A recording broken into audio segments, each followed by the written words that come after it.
नमस्कार दोस्तों, मैं राजेंद्र सुमन जुगल सर ऑनलाइन क्लासेज में आपका हार्दिक स्वागत करता हूँ, अभिनंदन करता हूँ। आज अपन पढ़ रहे थे, टेंस पढ़ रहे थे। पहले पिछले 4 या से 5 क्लासों में मैंने टेंस पढ़े, जिसमें प्रेजेंट के पूरे पढ़े और पास्ट के पूरे पढ़े। प्रेजेंट टेंस और पास्ट टेंस में मैंने आपको सेंटेंस बनाना सिखाया।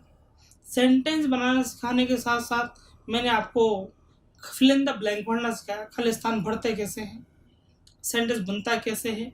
अब जब दोनों पढ़ लिए, तब मैंने प्रेजेंट पास्ट, तो मैंने कुछ 2-4 सेंटेंस आपको एरर निकालने के बताए थे। 1-2 सेंटेंस और देखते हैं एरर निकालने के। 1-2 सेंटेंस एरर निकालने के देखने के बाद कुछ और देखेंगे कि आखिर एग्जाम में क्वेश्चन और भी कुछ बन सकता है क्या, और भी कोई तरीका होता है कि एग्जाम में क्वेश्चन आने का। तो देखते हैं, पहले एरर निकालने वाले 1-2 सेंटेंस देखते हैं। 2-4 अपन पहले देख चुके थे। जय सेंटेंस आया,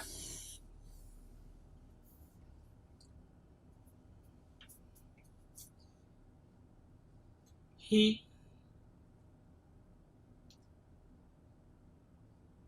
is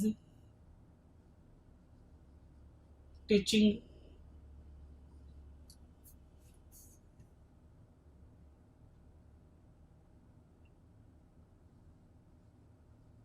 ornithology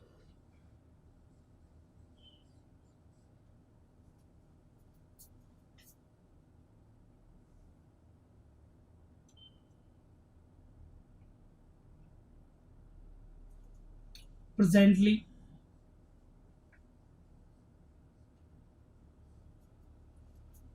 in class।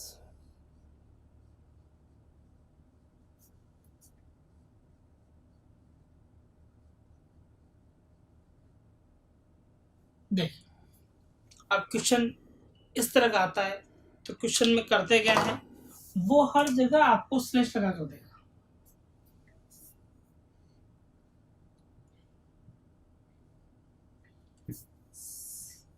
और डी। अब क्या करना है, ये देखना है कि गलती सेंटेंस में कहाँ पे है। अपन टेंस पढ़ रहे हैं, जब टेंस पढ़ रहे हैं तो अपने को ये पता होना चाहिए कि गलती जो होगी वो टेंस की होगी।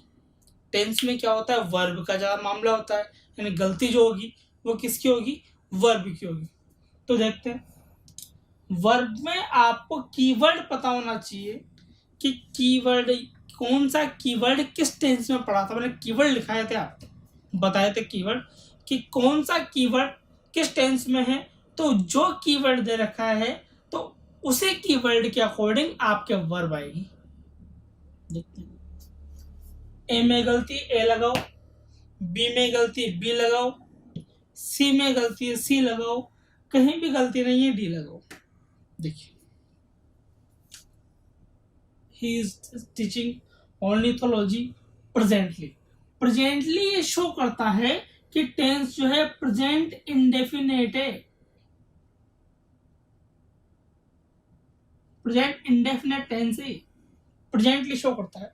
अब प्रेजेंट इंडेफिनेट टेंस में क्या आता है, या तो आता है मेन वर्ब की फर्स्ट फॉर्म, या आता है मेन वर्ब की फर्स्ट फॉर्म प्लस एस या ईएस। या तो मेन वर्ब की फर्स्ट फॉर्म आती है, या आता है मेन वर्ब की फर्स्ट फॉर्म प्लस एस या ईएस। देखिए, अब यहाँ तो आईएनजी फॉर्म दे रखा है, इज टीचिंग दे रखा है, यानी कि मिस्टेक जो होगी इज टीचिंग होगी। यहाँ तो फर्स्ट फॉर्म होनी चाहिए, या फर्स्ट फॉर्म में एस या ईएस आना चाहिए, यानी यहाँ आएगा टीचेज। शी के साथ मेन वर्ब की फर्स्ट फॉर्म में एस या ईएस लगेगा, यानी यहाँ जो आएगा वो आएगा टीचेज। और देखते हैं दो example. I have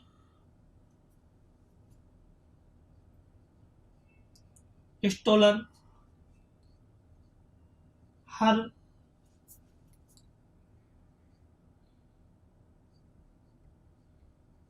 reticule since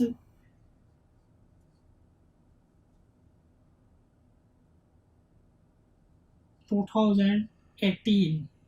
और ऑप्शन दे चुका है नो एरर।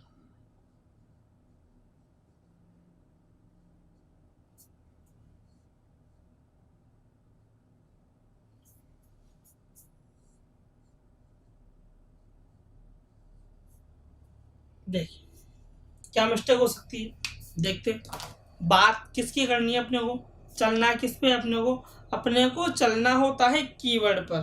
तो जो कीवर्ड होता है उसी के अकॉर्डिंग क्या होता है, आपका वर्ब आती, उसके अकॉर्डिंग आपकी वर्ब आएगी। तो वर्ब यहाँ पर क्या आ सकती है इसकी बात करते हैं।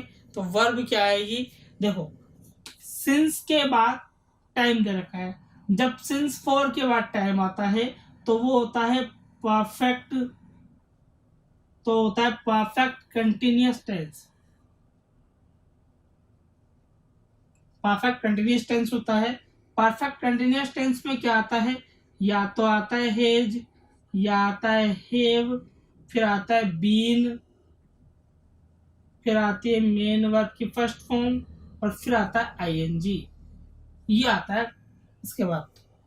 यानी कि अपने यहाँ आना चाहिए, यहाँ आई के बाद हेव तो दे रखा है, लेकिन स्टोलन थर्ड फॉर्म में स्टोलन नहीं आएगा, यहाँ आएगा बीन स्टीलिंग, ये मिस्टेक होगी। इस तरह से अपन एरर निकालते हैं। कुछ क्वेश्चन अपन ने पिछली क्लास में किए थे, 2 क्वेश्चन आपने आज कर लिए। एक तरीका और है एग्जाम में क्वेश्चन आने का कि 10 से क्वेश्चन एग्जाम में और कैसे आ सकता है, उसको बोलते हैं रीअरेंजमेंट। देखिए बताता हूँ उसको, आप चाहें तो इसका स्क्रीनशॉट ले लीजिए। मेरे हिसाब से आपने स्क्रीनशॉट ले लिया होगा। आगे बढ़ते हैं।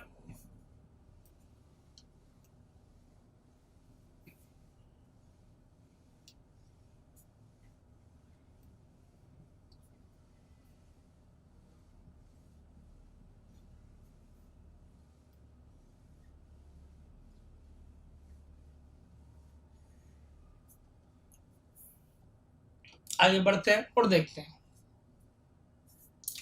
आता है sentence rearrangements.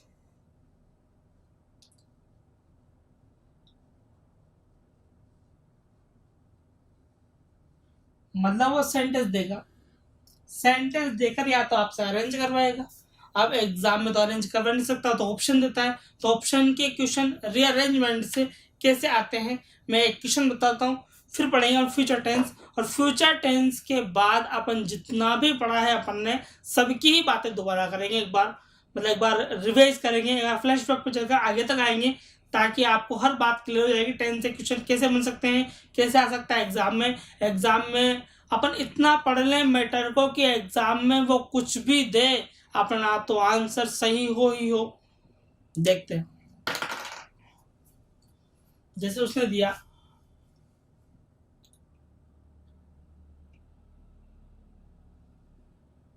a lady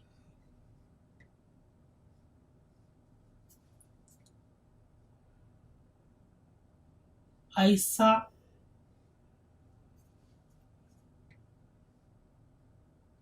in market, और ये कि yesterday।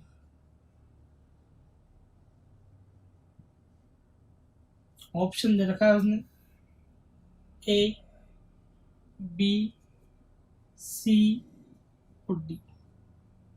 आपसे वो बोलेगा कि rearrange this sentence in sequence, मतलब इस सेंटेंस को क्या है सही क्रम में जमा के लिखो। अब सही क्रम में जमाना है तो वो जमाने के लिए बाद जगह तो होगी नहीं अपने को, तो वो ऑप्शन देगा। ऑप्शन कैसे देगा, ऑप्शन ऐसे देगा ए, बी, सी, डी। दूसरा दे दिया बी, ए, सी, डी। तीसरा दे दिया बी, सी, ए, डी।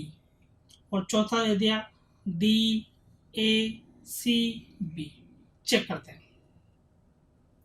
सीधी सी बात, पहले सेंटेंस को बना के देखते हैं अपन सेंटेंस बनेगा कैसे। यानी कि पहले आएगा सब्जेक्ट, सब तरीका पता है आपको। पहले सब्जेक्ट आता है, फिर हेल्पिंग वर्ब आती है, नहीं हो तो सीधी मेन वर्ब आती है, और फिर आता है ऑब्जेक्ट, फिर आता है एक्स्ट्रा, और फिर कुछ बचा तो आता है। मतलब कीवर्ड देखते हैं। सब्जेक्ट इसमें आई, इसमें हेल्पिंग वर्ब नहीं है तो सीधी मेन वर्ब है सा। ऑब्जेक्ट है एलईडी, एलईडी, और एक्स्ट्रा बचा इन मार्केट, और फिर बचा यस्टरडे। यानी कि पहले आया बी, फिर आया ए, फिर आया सी, और फिर आया डी। पहले ए आया, पहले बी आया, फिर ए आया, फिर सी आया, फिर डी आया। यानी कि आपका करेक्ट आंसर जो होगा, देखिए जमाते ए बी सी डी गलत है, बी सी, बी के बाद सी नहीं आ रहा, बी के बाद ए आ रहा है, ये भी गलत है, डी ये तो पूरा गलत हो ही गया। यानी कि ये देखते हैं, बी आ रहा है, फिर ए आ रहा है, फिर सी आ रहा है, और फिर डी आ रहा है। यानी करेक्ट आंसर जो होगा वो ये होगा। मैं रीअरेंजमेंट नाम के टॉपिक को आपको दोबारा पढ़ाऊंगा। सिर्फ मेरा यहाँ मकसद क्या था, आपको समझाना कि क्वेश्चन कैसे कैसे आ सकते हैं। यानी कि आपने देखा 10 से क्वेश्चन जो है वो 3 तरह से आ सकते हैं। कैसे कैसे?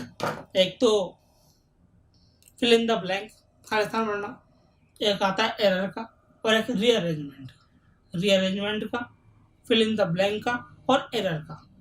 फिल इन द ब्लैंक मैंने आपको अलग से पढ़ाया है टेंस के साथ। एरर निकालने के लिए मैंने आपको सेंटेंस बनाना सिखाया है। सेंटेंस बनाना सिखाया है इसलिए ताकि आप एरर निकाल सकें, और 2-4 एग्जाम्पल मैंने एरर के बताए। फिर एक बताया मैंने फिल इन द ब्लैंक करना, अलग से बता ही दिया आपको, और रीअरेंजमेंट्स का मैंने एक सेंटेंस बताया है, एक तरीका बताया है। इसके बाद जब भी टॉपिक कंप्लीट होगा तो मैं रीअरेंजमेंट नाम का टॉपिक आपको अलग से पढ़ाऊंगा, जिसमें टेंस भी होगा, एक्टिव वॉइस पैसिव वॉइस भी होंगे, डायरेक्ट इनडायरेक्ट भी होंगे। जितने भी टॉपिक हैं अपन सभी का मिलाकर एक टॉपिक अलग से चूज करेंगे, रीअरेंजमेंट, और वहां जाकर अपन टेंस को पढ़ेंगे। लेकिन अब बात करते हैं फ्यूचर टेंस की, क्योंकि अपने फ्यूचर टेंस भी बचा हुआ है। चलिए, आप चाहे तो इसका स्क्रीनशॉट ले लीजिए एक बार।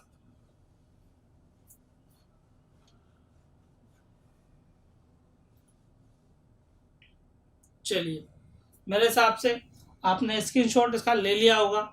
अब बात करते हैं फ्यूचर टेंस की, कि फ्यूचर टेंस से क्वेश्चन कैसे आते हैं। तो फ्यूचर टेंस को पढ़ने के लिए अपन वही दोनों तरीके से पढ़ेंगे।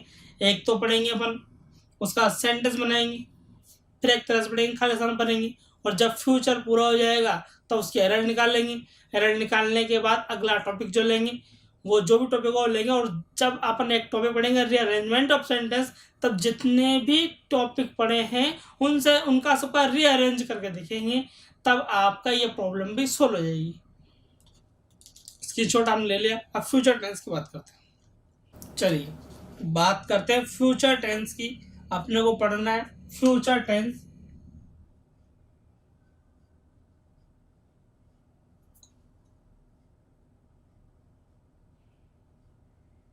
अपने को पढ़ना है फ्यूचर टेंस, और फ्यूचर टेंस में सबसे पहला जो टेंस आता है वो आता है फ्यूचर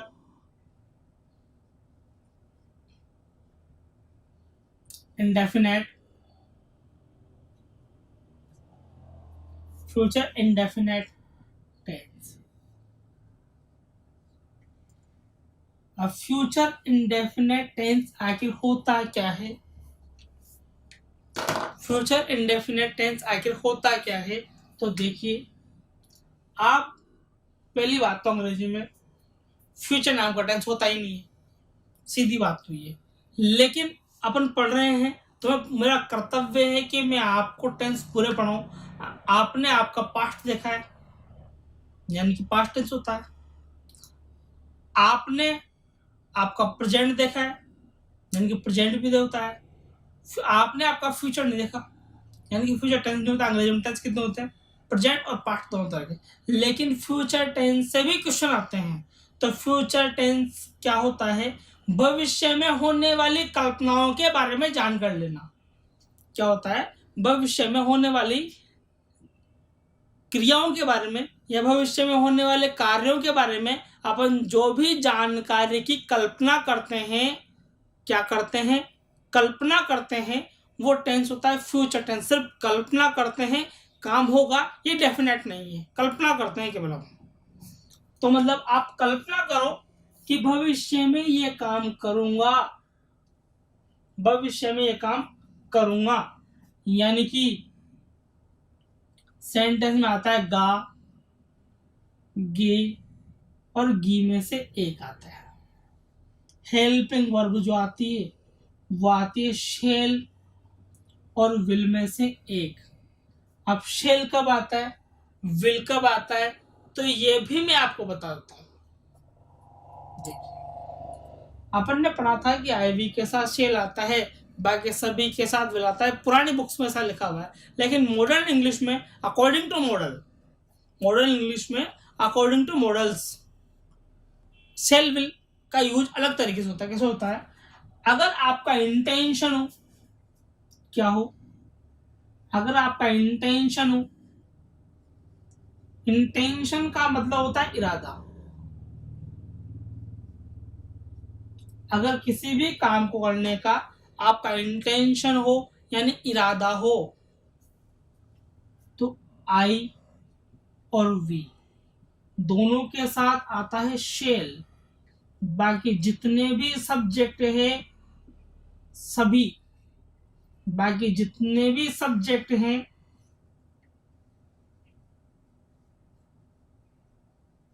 बाकी सभी के साथ आता है विल। मतलब शेल जो आएगा वो आईवी के साथ आएगा, बाकी जितने भी हैं सभी के साथ विल आएगा। ऐसा तब होगा जब आप क्या करो, आपका क्या हो, किसी भी काम को करने का इंटेंशन हो, लेकिन किसी को थ्रीट देनी हो।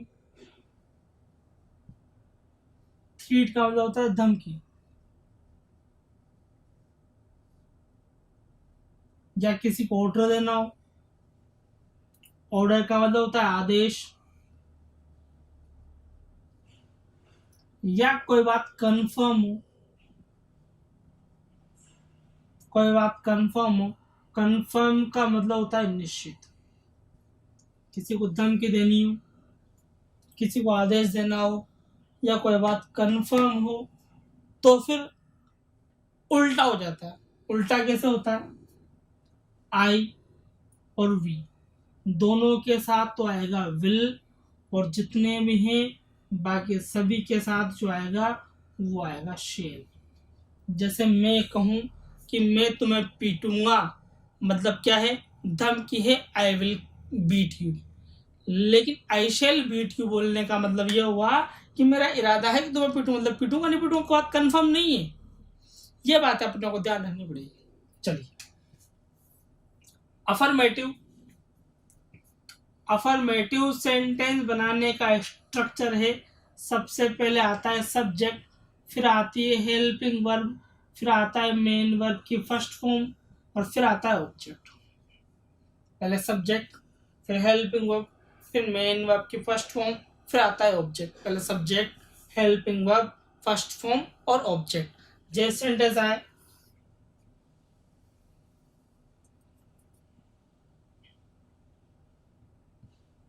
मैं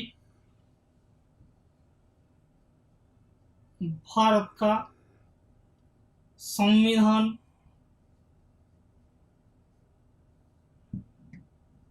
पढ़ूंगा।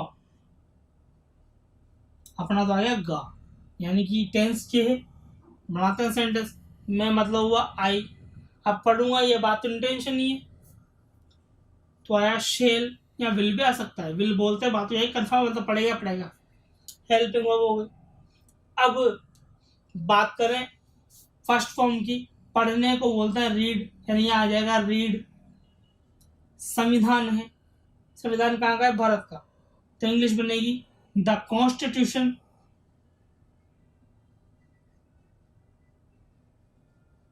The constitution of India, the constitution of India, Bharat का संविधान। बात क्लियर। ये थी अफर्मेटिव सेंटेंस की। जब आप नेगेटिव सेंटेंस बनाते हो तो नेगेटिव सेंटेंस बनाने के लिए क्या करते हो, नंबर 3 पर नोट लगाते हो। अभी तक अपन ने पिछले 5 क्लासों में ये चीज पढ़ चुके हैं कि जब भी अपने को नेगेटिव सेंटेंस बनाना होता है तो अपन क्या करते हैं, उसके नंबर 3 पर नोट लगाते हैं। जैसे I shall not read the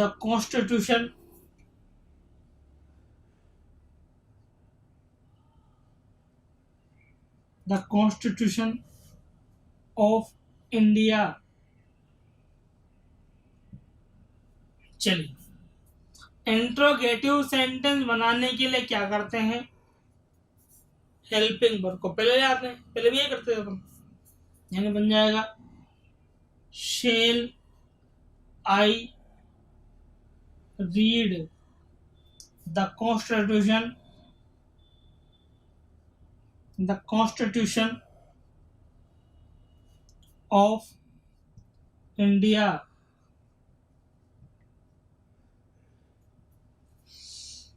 बात क्लियर? 3 बात आपको समझ आ गई। अफर्मेटिव कैसे बनाया, नेगेटिव में नोट लगाया नंबर 3 पर। इंट्रोगेटिव सेंटेंस बनाने के लिए क्या किया अपन ने, हेल्पिंग वर्ब का यूज पहले कर लिया।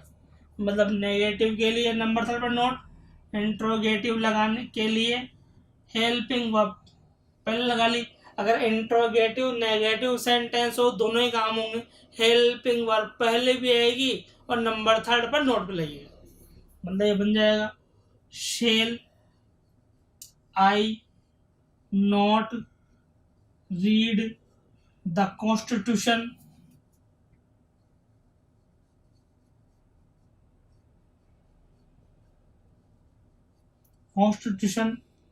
Of India.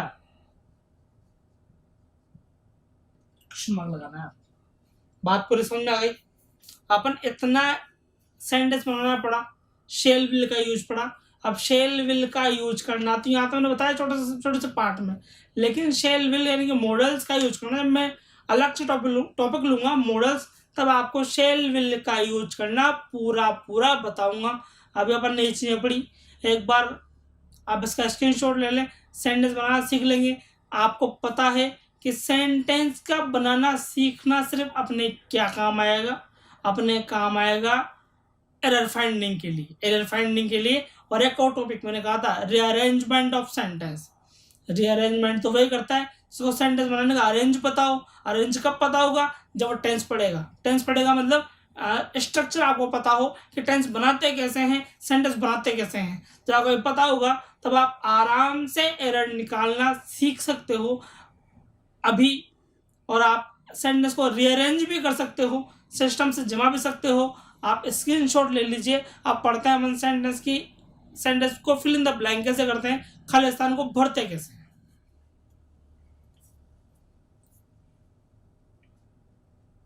चलिए, स्क्रीनशॉट आपने ले लिया होगा, मैं मिटाता हूं इसको, फिर देखते हैं खाली स्थान के लिए सेंटेंस आता कैसे।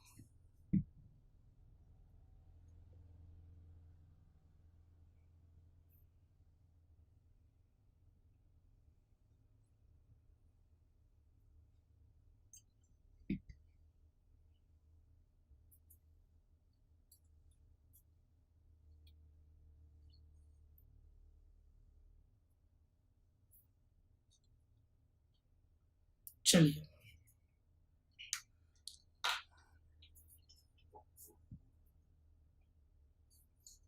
अब बात करते हैं खाली स्थान भरते कैसे हैं, यानी कि fill in the blank. Fill in the blank.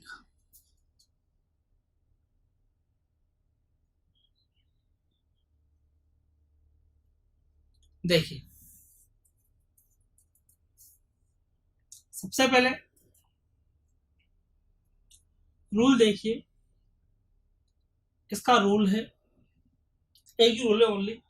क्या है, अगर किसी सेंटेंस में आपको दिखाई दे टुमारो,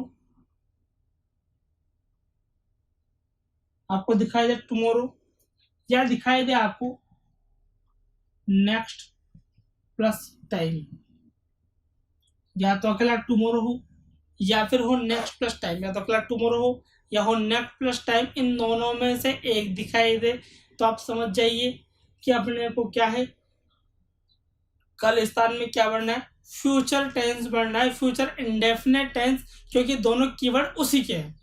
तो क्या आएगा, या तो आएगा शेल या आएगा विल, फिर आएगी वर्ब की फर्स्ट फॉर्म, जैसे आ जाए she a plan, next month,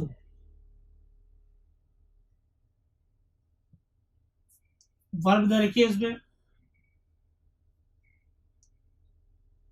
think, दूसरे वर्ब देखिए थॉट, तीसरी वर्ब देखिए शेल थिंक, और चौथी वर्ब देखिए विल थिंक। सर देखिए नेक्स्ट के बाद टाइम आ गया, जब नेक्स्ट के बाद टाइम आ गया है तो सीधी सीधी बात, ना फर्स्ट फॉर्म आएगी ना सेकंड फॉर्म आएगी, शेल विल के साथ फर्स्ट फॉर्म आएगी, यानी कि दोनों तो पहले खत्म होगा। देखिए अब शी के साथ शेल नहीं आता, ये भी गया, शी के साथ तो केवल क्या आता है, विल आता है, यानी कि आएगा विल थिंक। मेरे हिसाब से आपको स्ट्रक्चर समझ में आ गया होगा, स्ट्रक्चर का आपको सेंटेंस बनाना समझ में आ गया, आपको खाली स्थान बनना समझ में आ गया। आप चाहें तो एक क्वेश्चन और देख लेते हैं, जैसे आ गया रमा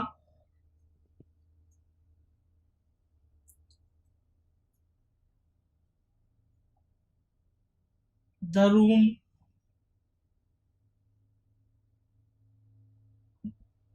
टुमारो,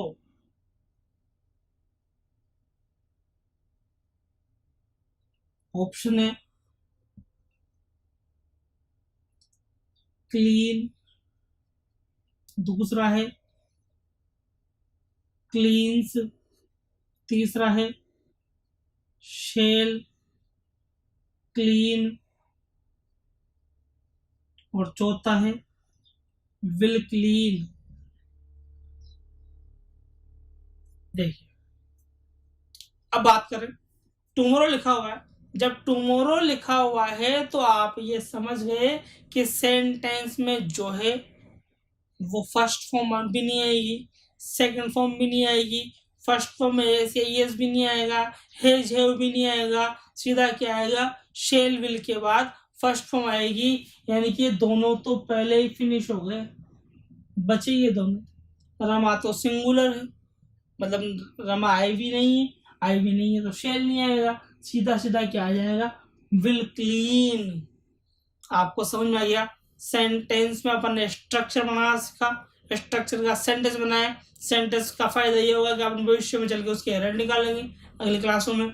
और आपने खाली स्थान भरना सीखा, खाली स्थान भरने से आप समझ गए कि किस तरह के क्वेश्चन इसमें आ सकते हैं। आप एक बार स्क्रीनशॉट ले लीजिए। अब बात करते हैं अगले टेंस की, ठीक है, अगले टेंस की बात करते हैं, स्क्रीनशॉट ले लीजिए एक बार आप।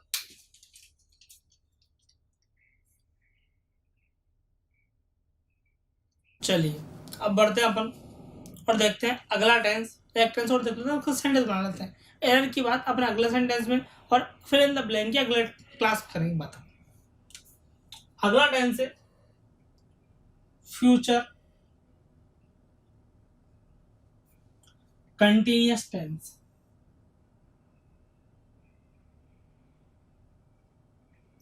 मैं आपको बता चुका हूं कि टेंस प्रेजेंट पास्ट होता है, फ्यूचर की सिर्फ क्या करते हैं, कल्पना करते हैं, और कल्पना करने के लिए अपन दो मॉडल शेल और विल का यूज करते हैं। मैं बता चुका हूं अभी आपको कि शेल कब आएगा, विल कब आएगा। फ्यूचर कंटिन्यूअस की बात करते हैं, कंटिन्यूअस में आपने प्रेजेंट कंटिन्यूअस पढ़ा था, पास्ट कंटिन्यूअस पढ़ा था। दोनों कंटिन्यूअस टेंस में आपने ये पढ़ा था कि हमेशा जब भी कोई काम रेगुलरिटी में चलता रहता है, जब आप बोलते हो, जब आप बोल रहे हो तब वो काम अगर लगातार चल रहा है तो वो कंटिन्यूअस टेंस होता है। जब पढ़ चुके हो आप तो देखिए क्या होगा, भविष्य में कोई काम लगातार चल रहा होगा, भविष्य में कोई काम लगातार चल रहा होगा तो वो होगा फ्यूचर कंटिन्यूअस टेंस, यानी कि सीधी सी बात रहा होगा आएगा, रहा होगा आएगा। अब रहा होगा आएगा तो इसमें क्या होगा, हेल्पिंग वर्ब जो आएगी वो हेल्पिंग वर्ब या तो आएगी शेल या आएगी विल। ठीक, अफर्मेटिव सेंटेंस बनाने का स्ट्रक्चर है, आप जानते ही हो कि शेल कब आता है विल कब आता है, बताने की जरूरत अब नहीं है।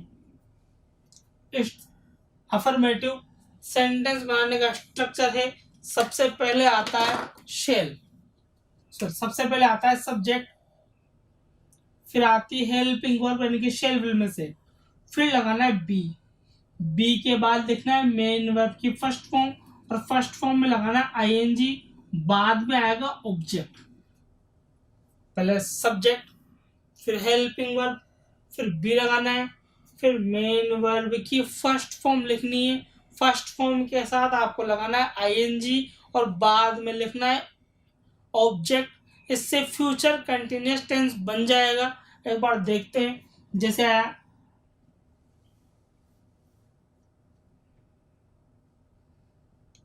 रुचि,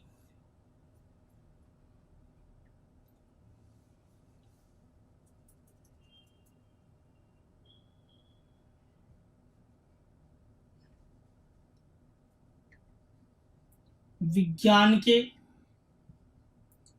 क्षेत्र में कार्य कर रही होगी।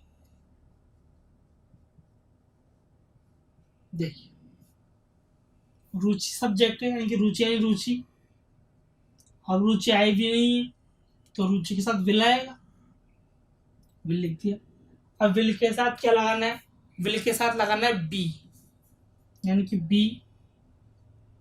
अब इसके बाद फर्स्ट फॉर्म, फर्स्ट फॉर्म है काम करना, काम करने को बोलते हैं वर्क, वर्क में लगाना है आपको आईएनजी वर्किंग, ऑब्जेक्ट आपके है ही नहीं, विज्ञान के क्षेत्र में दे रखा है एक्स्ट्रा मैटर, विज्ञान के क्षेत्र में यानी in the field of, in the field of science, in the field of science. चलिए नेगेटिव सेंटेंस बनाने के लिए आपने अभी देखा था, अभी पढ़ा था आपने कि नेगेटिव सेंटेंस बनाने के लिए क्या करते हैं, नंबर 3 पर नोट लगा देते हैं, यानी कि बन जाएगा रुचि विल नॉट बी, हो गया number 3, will not be working in the field of